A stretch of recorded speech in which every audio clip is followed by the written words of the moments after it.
আজি ঘোষণা হ'ব ৰাভা হাছং স্বায়ত্তশাসিত পৰিষদৰ নিৰ্বাচনৰ ফলাফল পুৱা ৮ বজাৰ পৰা আৰম্ভ ভোট গণনা প্ৰক্ৰিয়া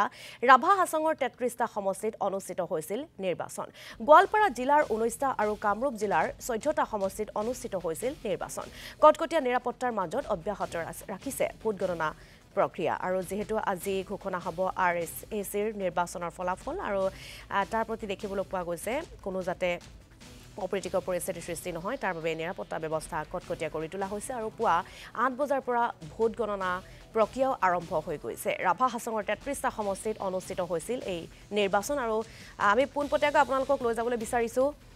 গোৱালপাৰালৈ যেহেতু বিশ্বজিৎ দাস উপস্থিত আছে বিশ্বজিৎ দাস পোনপটীয়াকৈ আপোনাৰ কাষলৈ আহিছো যেহেতু গোৱালপাৰা জিলাৰ ১৯টা আৰু কামৰূপ জিলা গোৱালপাৰা জিলাৰ ১৯টা সমষ্টিত নিৰ্বাচন অনুষ্ঠিত হৈছিল গতিকে কোনো ধৰণৰ যাতে বৰ্তমান সময়ত অপ্ৰীতিকৰ পৰিস্থিতিৰ সৃষ্টি নহয় তাৰ বাবে কটকটীয়া নিৰাপত্তা আমি দেখিবলৈ পাইছো আপোনাৰ চাৰিওফালে গতিকে বৰ্তমানৰ পৰিস্থিতিও কেনেকুৱা প্ৰাৰম্ভিক পৰ্যায়ত কোন আগবাঢ়ি আছে সকলোখিনি তথ্য আপোনাৰ পৰা জানিব বিচাৰিছো বিশ্বজিৎ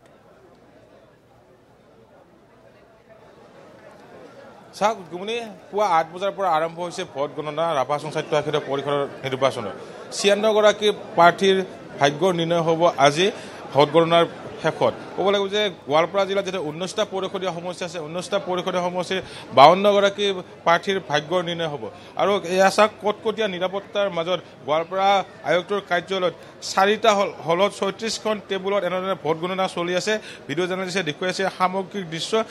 এয়া হ'ল গোৱালপাৰা আয়ুক্তৰ কাৰ্যালয়ত এনেদৰে কটকটীয়া নিৰাপত্তাৰ মাজেৰে এনেদৰে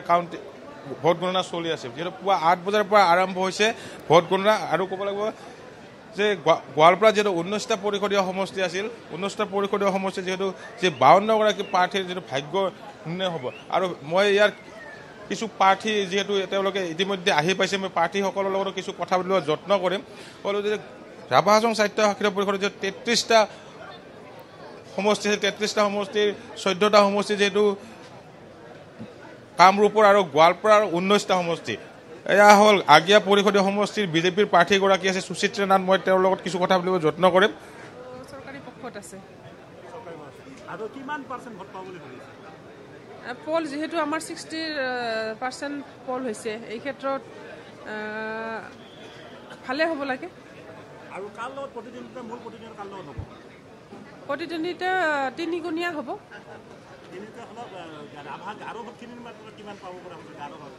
গাৰো ভোটো পাইছোঁ এইবাৰ আমি আগিয়া পৰিষদৰ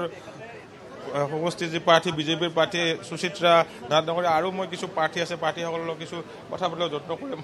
মই দাদা আপোনাৰ কাষত আহিছোঁ দাদা আপুনি কোনটো সমষ্টিৰ প্ৰাৰ্থী আছিল মই ১২ নং দেবাজাগলি পৰিষদীয় সমষ্টি আপোনাৰ লগত প্ৰতিদ্বন্দ্বিতা হ'ব বুলি ভাবেনে প্ৰতিদ্বন্দ্বিতা নহয় প্ৰতিদ্বন্দ্বিতা মতত নাই আৰু প্ৰতিদ্বন্দ্বিতা কৰিব পৰা কেন্দ্ৰীয় তেনেকুৱা ধৰণৰ নাই আপুনি এন ডি এৰ প্ৰাৰ্থী এন ডি এ পাৰ্টি হয় হয় আপোনাৰ তাতে কংগ্ৰেছৰ প্ৰাৰ্থীও আছিল চাগে কংগ্ৰেছ পাৰ্টি আছে নিৰ্দলীয় প্ৰাৰ্থী আছে ৰজমানে এজন আছে চব মানে নিৰ্দলীয় প্ৰাৰ্থী কোনো ফেক্টৰ নহয় নহয় ফেক্টৰ নহয় মানে যোৱা ৪ তাৰিখে যিটো ভোট হৈছে গোটেইকেইটাত ২ তাৰিখে তাৰ কোনো মানে যি দেখিছোঁ ৰাইজৰ বিপুল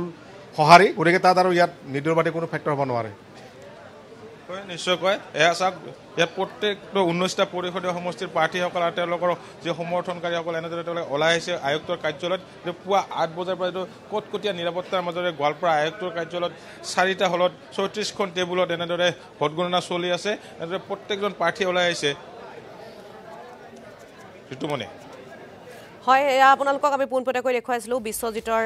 জৰিয়তে গোৱালপাৰা আয়ুক্ত কাৰ্যালয়ৰ পৰা প্ৰত্যেকজন প্ৰাৰ্থী এনেদৰে ওলাই আহিছে আৰু পুৱা ৮ বজাৰ পৰা ভোট গণনা প্ৰক্ৰিয়া আৰম্ভ হৈ গৈছে আৰু যাতে কোনো ধৰণৰ অপ্ৰীতিকৰ পৰিস্থিতিৰ সৃষ্টি নহয় বেমেজালিৰ সৃষ্টি নহয় তাৰ বাবে কটকটীয়া নিৰাপত্তাৰ মাজেৰে ভোট গণনা অব্যাহত ৰাখিছে প্ৰশাসনৰ